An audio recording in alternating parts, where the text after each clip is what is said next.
Hey there, guys. It's the Healthy Life Coach 702. I'm just coming at you after a brief pause. I've been busy, but never too busy to jot down my thoughts. And many of my experiences come from either self-experience or firsthand through people that have shared their situations with me, or clients that have shared their situations through life coaching. I do have the website, excuse me.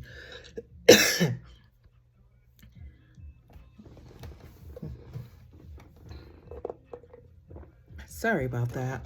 Experiencing spring in northern Nevada. Still cold, but a lot of things are blooming, including my plants that I've started inside. So I may have to pause a few times, but we'll get through this. As I was mentioning, the website is up, so you want to go check that out for me. It's beyondtrauma.support. So that's www.beyondtrauma.support. Excuse me one more time.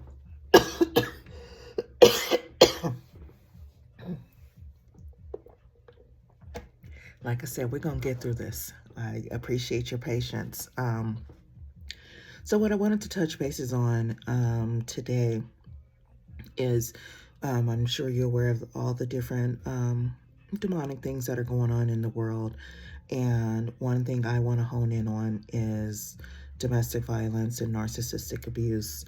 Many of us, I'm going to start with, when I say us, I'm going to refer to us women. We grow up in a society that tells us, oh, you're supposed to get married by a certain age, you're supposed to have kids by a certain age, you're supposed to be a certain size. Oh, that's a good man because, oh, he's, tall, dark, and handsome, and oh, he has a nice car, he makes six figures, blah, blah, blah, blah, blah. We don't always talk about, is this a good person? For me, is this a God-fearing man?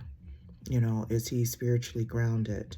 What are his people about? Because when you get involved with someone, and especially when you marry, you are marrying that family. So you want to really take your time and get involved. When you're getting involved with people, don't allow people to rush. One of the keys to a narcissist, they want to rush you. They want to love bomb you.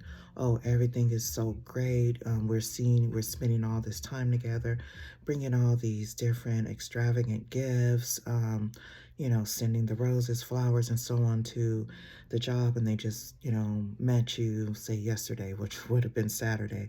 And, sometimes it makes you think, oh, well, this person's really paying attention to me.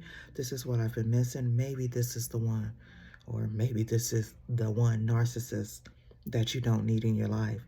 And, I know I kind of go all over the place, but, bear with me. I do have an end in mind. A lot of times these men, and I'm going to touch on the men, the ones that have been incarcerated or have that mentality. I'm from South Central LA, so where I grew up at, there were a lot of people thinking that gang banging and selling dope, that was the thing. Although, we were dividing our communities and filling up the jails and prisons and these different laws, 3-strike laws and so on. And we have more people there than in universities. Then you have the ones that are blessed to get out, but maybe not a blessing to society. Some that have that mentality. Oh, well, you got divorced. Most women wouldn't pursue child support. They would just let that go, just be done with that man. And for some people, that may be, that may be the perfect choice for them. You never know. There could be a really detrimental situation where if you, pursue the child support or any type of legal there may be ramifications for you.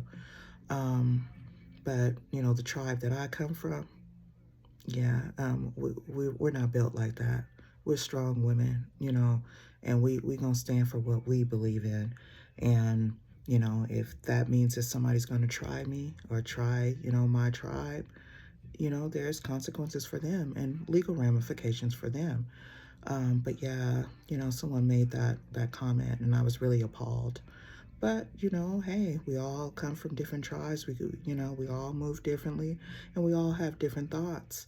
And that's okay. And I do welcome people's comments. You're entitled to what you think and what you believe. But for me, I believe that a woman or a man, you fight for what your rights are.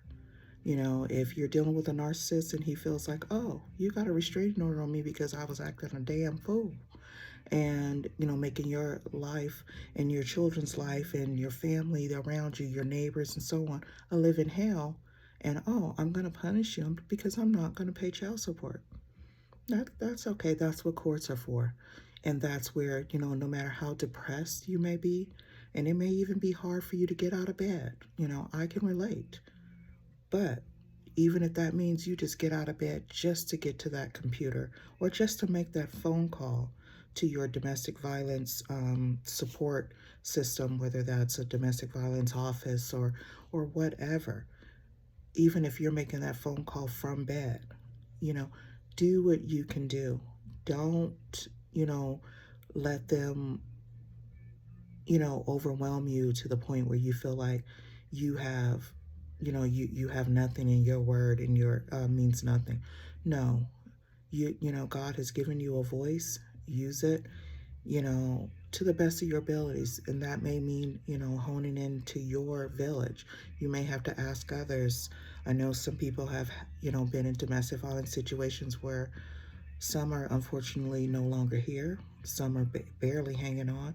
Some have had, their mouth wired, shut, to try to heal from the abuse. And I get that. Your healing is first and foremost. But you can, whatever you can do, even if that's just writing, you can ask, for help, seek help, and fight on. So getting back to these restraining orders, many of us will go for the TPO. We get that. We think, oh, everything's good. They're telling me, oh, I love you. Oh, I'm going to change. They're love bombing you, bringing you all these gifts, bringing all these things for the kids. And you're thinking, well, maybe this might work. And that's because we as women, we are nurturing. And most of us, like I said, we're raised to believe, these different beliefs and, oh, you need to hang in there. Oh, that's a good man and this and that. But you have to follow your heart and follow not just your heart, your gut instinct, which is the Holy Spirit. When it's telling you, something's not right, I'm doubting this, listen to that. Pray and ask God for, clarification on that. And again, once you get that TPO and you're still having issues, they're still calling or popping up or, sending threats through other people and so on, you need to document, document, document.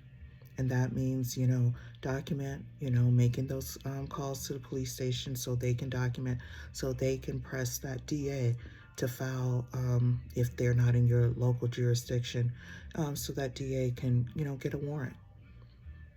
And if they are in that jurisdiction and you can show proof that they are violating that TPO, then you have to, do your due diligence and work with your police department or sheriff's department to go ahead and have them make that arrest. There may be a time, because we are living in a time with COVID and lots of shortages of employees and so on. There was a situation where a person was did everything with the police department, and because there was a shortage of employees at the DA's office, a warrant, fast forward, was not pursued until March 10th. It was granted. However, they have been fighting since December. So what I'm saying is, don't give up. I know it may seem like, oh, I'm doing this for nothing. Oh, they're not going to do it, especially if you're dealing with a narcissist and they're, saying all this stuff through other people, or they may be bold enough to call or bold enough to send a text after a couple months thinking everything's all good. Like, hey, how you doing? Like, they just didn't wreck your life. So you just keep fighting. So in that situation, that person was apprehended after someone pursued the child support court because they said, oh, I'm not going to pay you because you got this TPO, so you can get your child support out of the TPO. not realizing that child support is only one aspect of raising a child. Um, God created it for it to be two parents. There is a lot that goes into that. So my hat's off to all single parents, because in my opinion, that's one of the hardest jobs in the world.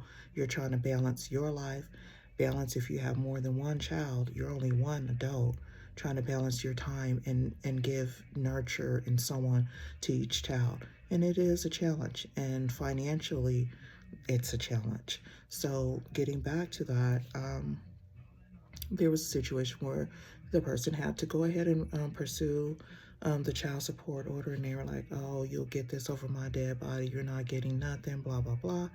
So they went ahead and pursued it. The judge was more than perturbed with this individual, because that person had to go back and forth to court regarding this individual. And um, the judge even asked a year prior, hey, do you want me to order child support?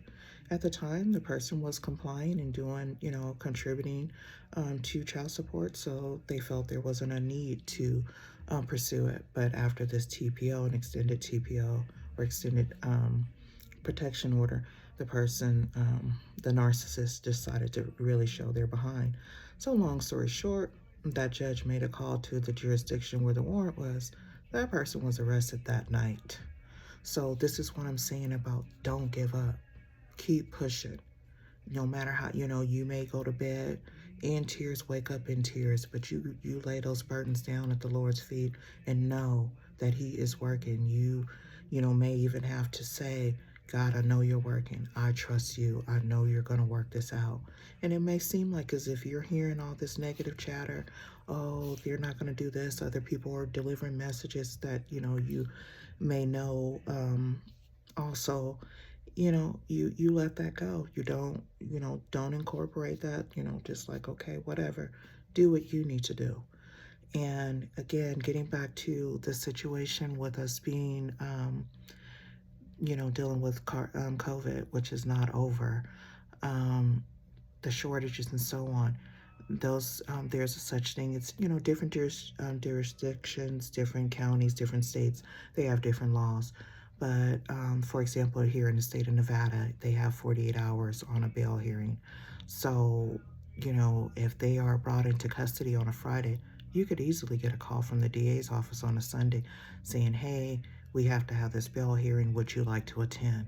So I know a lot of us getting accustomed to not answering calls that we're not, familiar with, but it's important, especially when you have legal things in the system, to answer those calls, because your word is powerful. That judge, that DA, that public defender or private attorney, they don't know you. They don't know your story. And you could have a narcissist telling them whatever they want to tell them, for example, oh, we were both in communication. Yeah, but the restraining order was on you. Oh, well, I've been working at this job for, over 3 years, knowing that he's a narcissist and can't keep a job for more than 6 months, if that long, because he gets into it with his coworkers. He's always, having drama and so on and so on and so on. So with you being there to give that judge that insight, to let them know the reason you pursued this restraining order was because of XYZ. It is fearful. It can, it can bring back the trauma and so on. But at the end of it, and especially when you have a judge that listens to you and upholds the law, it's well worth it. And when you get done with court, or whether it's by video or so on, you can decompress. My next layer that I want to touch on, many of us, living in this time, many of us are not, really for guns. In honesty, I'm kind of afraid of guns, but with the things that are going on now, I think that is a good avenue as far as protection. But if you have some mental health issues, or you think you might pop off and decide to let a few rounds off because you have some issues with controlling your emotions, I wouldn't encourage you to pursue getting a gun. But because of the way times are, and because we're dealing with a lot of mental health issues that are swept under the rug. There's not enough providers. People are in dire straits. They can't get in for weeks, months for mental health care. And you just never know what will make a person snap.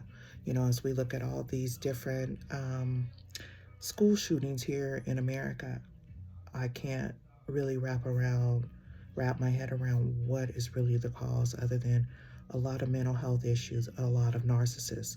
Oh, you hurt me, or you said this or that to me, or a lot of unresolved issues. So I'm going to go take it all out on some innocent kids and adults and staff and so on. I'm not the expert on that. I don't know. This is just my opinion.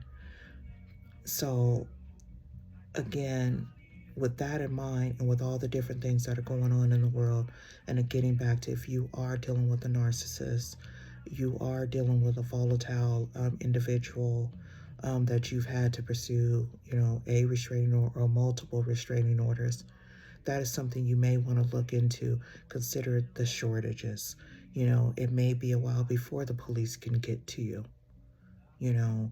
We don't think about that. There are times where, even in my local town, with weather and so on, their lines were down. The lines were forwarded out to another town. So could you imagine? They're having to forward calls out to another town. I don't know how they did it, if they emailed back to the local station. I'm not sure how that, worked out. I wasn't privy to that, and that's none of my business.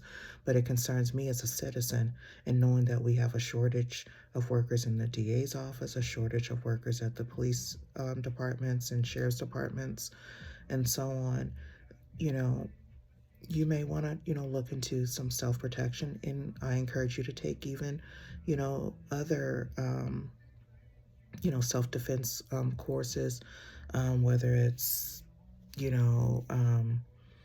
some type of physical, I don't know, kung fu, taekwondo, or even how to use a gun, how to shoot the gun, how to, be prepared, to shoot different guns, whether it's a shotgun, it's a, automatic rifle, whether it's a 9mm, a 38, a 22. How do I, reload, those are things that, I would encourage you to look into.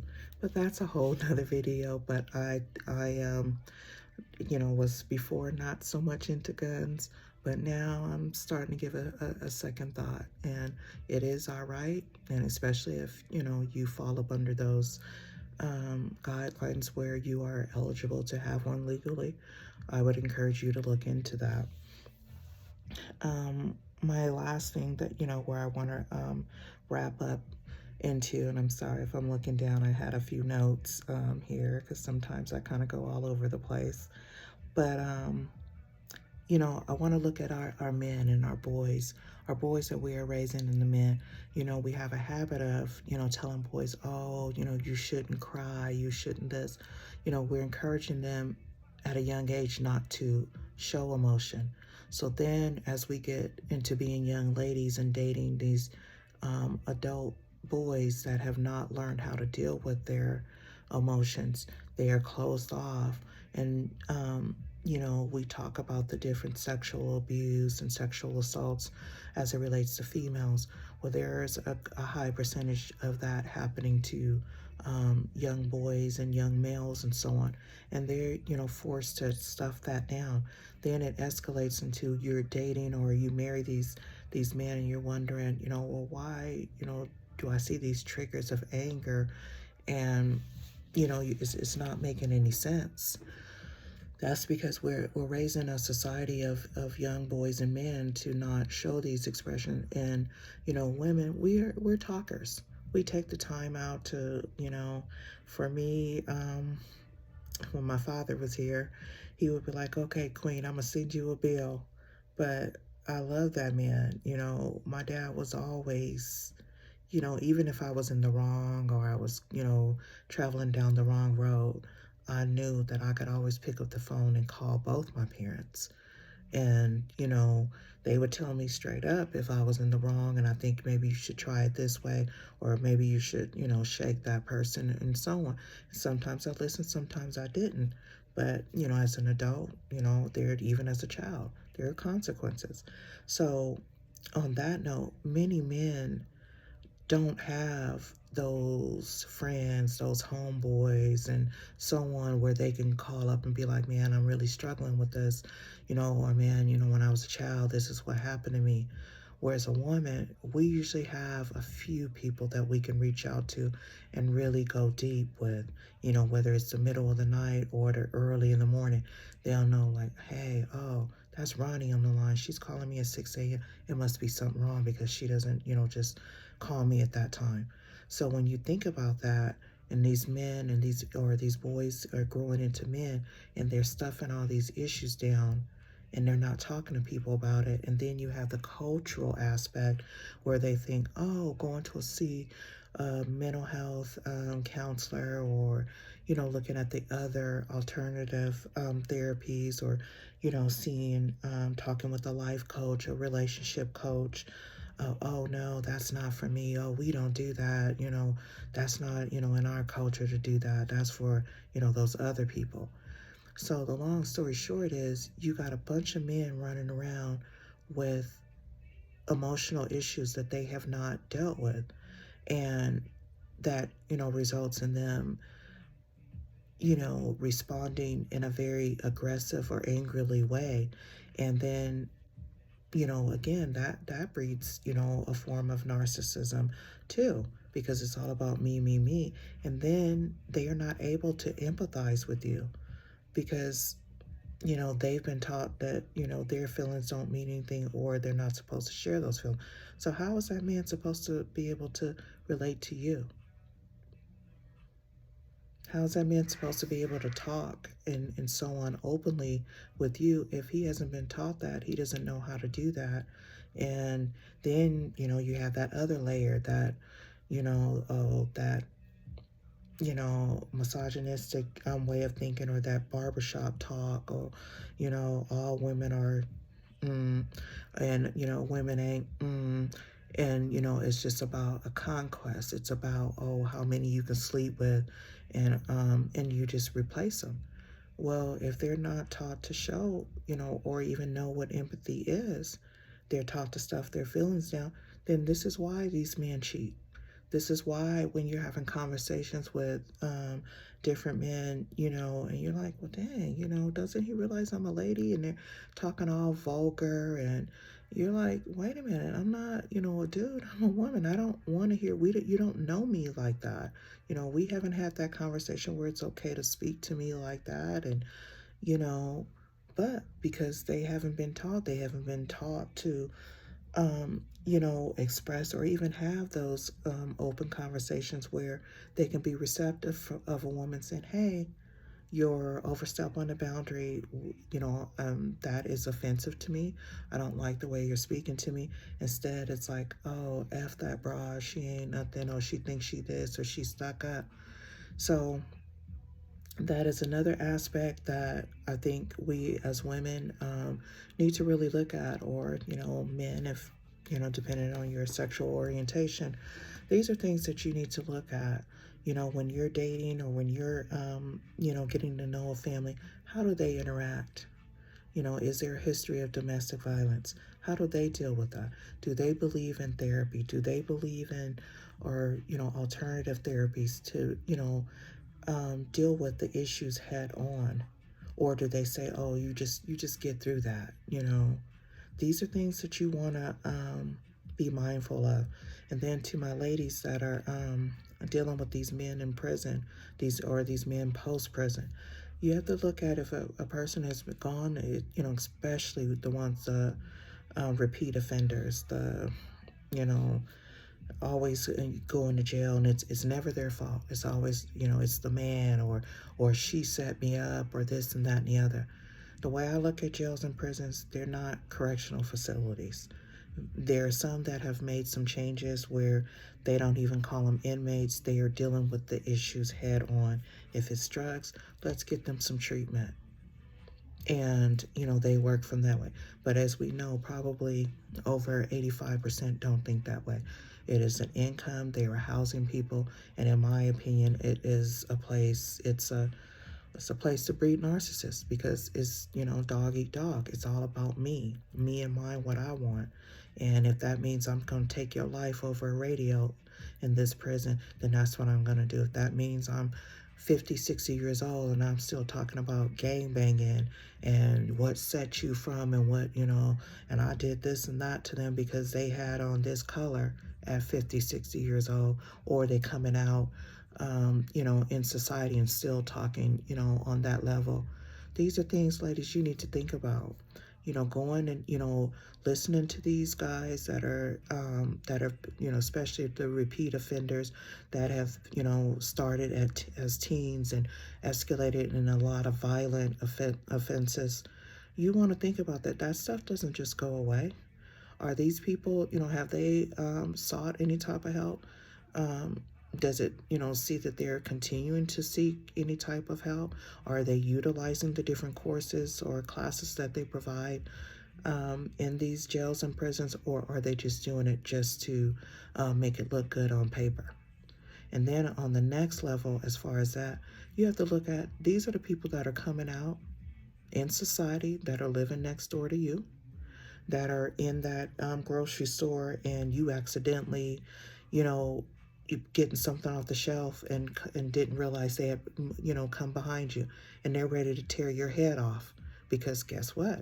In jail and prison, it could be, looked at as disrespect. I had someone comment to me and say, oh, well, a lot of the things that you talk about is common sense. But, he did also mention it may not be common sense for all. And I agree with him 100% on that. Not everybody has common sense. And that's something you have to realize. And I think, I didn't learn that until my 30s. I'm 51. So not everybody is blessed with common sense. So some of the things I talk about may be simplistic, may be something you already know, but there's many that don't know. And then lastly, there are many people that are dealing with people that are incarcerated, and for whatever reason, they can't talk to their families about this relationship. They can't talk to their co-workers about this relationship. They can't talk to their kids about this relationship. They can't talk to their friends about this relationship because many, are judgmental, and they may not be so much judgmental as they are concerned, as they may have experience of dealing with someone incarcerated, because I would say over 75% of them, it's a game to them. You're just a number, just like they have an inmate number. You may not know how many other women or men that they're dealing with. You have those that are more than gay for the stay. There are some that really hate women. There are some that have had issues with their own mother since a child, and or have been victims of sexual assault, and so they grow into really hating women. And so if you're dealing with a relationship and that person is calling you out your name, calling you the N word, the B word, and or you better do this, or you better hurry up, or you better be home at this time, and especially now since they have access to these tablets and can call, many places can now call for free, and it's just like, to me, another level of narcissistic abuse. Here you are controlling someone from a prison cell. And I don't, down the person for doing that, because obviously you need to look yourself in the mirror and look inward and say, hey, what is it that I'm missing, or what is it that I've missed that I'm allowing myself to be abused by someone that is incarcerated? Someone that is told every day when to get up, when to go to bed, when, they can go out to eat, or whether they'll be able to leave that cell to eat. What is it in my system that is telling me that I deserve to be disrespected by someone that is consistently in and out? And many times it goes back to how we are raised. Oh, well, he has a car, he has a good job, and this and that. And so, you feel like, oh, well, because he goes to jail or prison, when I'm supposed to stand by my man. None of us are perfect. Many of us could be incarcerated, or we, some of us, have been incarcerated, have done our time, and we turned away from those ways. So I don't condemn people that are incarcerated. What I do condemn are the ones that are there that try to manipulate, and will hurt not only the woman, but if she has kids, will hurt those kids too with their manipulation and their lies, telling the woman, oh, I want to be a family, and I want to come out and be this, wonderful father. And at the same time, they're dealing with 5 other women, and that woman is just someone that's helping to supply either their the things that they're into, whether that's gambling, whether that's drugs, whether that's debts that they owe, and so on. Or it could just be, hey, I have one that's going to pay for my hygiene products. I have one that's going to pay for my haircut that I'm going to get in here. I have another one that's going to pay for my snacks, and so on. So I don't, I don't condemn those relationships, but I tell you to look deep before you leap and really get to know what you're dealing with, get to know that family, especially if this is someone that you've met through a pen pal site. Of course, they have more time than you do. As you are aware, we are, the busiest people on the planet are Americans. If you look at, you got these cell phones, you got these computers, you constantly have someone trying to either market you, trying to scam you, trying to contact you, and so on and so on. So they have more time to really think up scams where you're constantly, maneuvering through these phones, through these tablets, through these computers, trying to, live your life, whether it's on social media, whether it's handling, paying your bills, and so on. But you're constantly going where they don't have a lot to focus on. And as far as focusing on playing people out of their money, that is a common scam that goes on with inmates, a common con. So be mindful, and basically, if you have gone through, something where it has resulted in you getting the restraining order and so on, please follow through. Please follow through with, getting your child support. Anything that you are entitled to, I encourage you to please follow through and don't allow fear to rule your life. Because many of us will go back and we will let the initial TPO go. We won't go back and get an extended one. But yeah, years and years go by and you still keep being abused by this individual. So on that note, as I always say, be blessed and be a blessing to others. And in this world that we're moving in now, remember to be mindful, that we are living in a chaotic world. For those of you that believe in the Bible, Revelations to me is playing true on a day-to-day basis. And, take care of yourself. Your self-care is very important. Trying to eat healthy, trying to, alleviate any unnecessary stress out of your life, including narcissists. And if you're needing someone to talk to, be sure to reach out.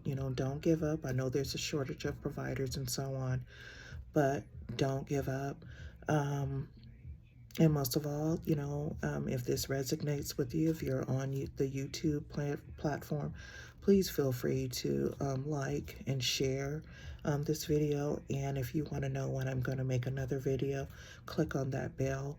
But most importantly, please share this with others. There's other information in the comments on if you're looking for coaching. I am nonprofit now, so no one is turned away, and it is on a donation basis. So I hope that helps. I believe that everyone should have access to building their village in a positive manner and receiving tools and resources. So again, on that note, be blessed and be a blessing to others, and know that there is hope and there is life beyond trauma with support. Bye for now.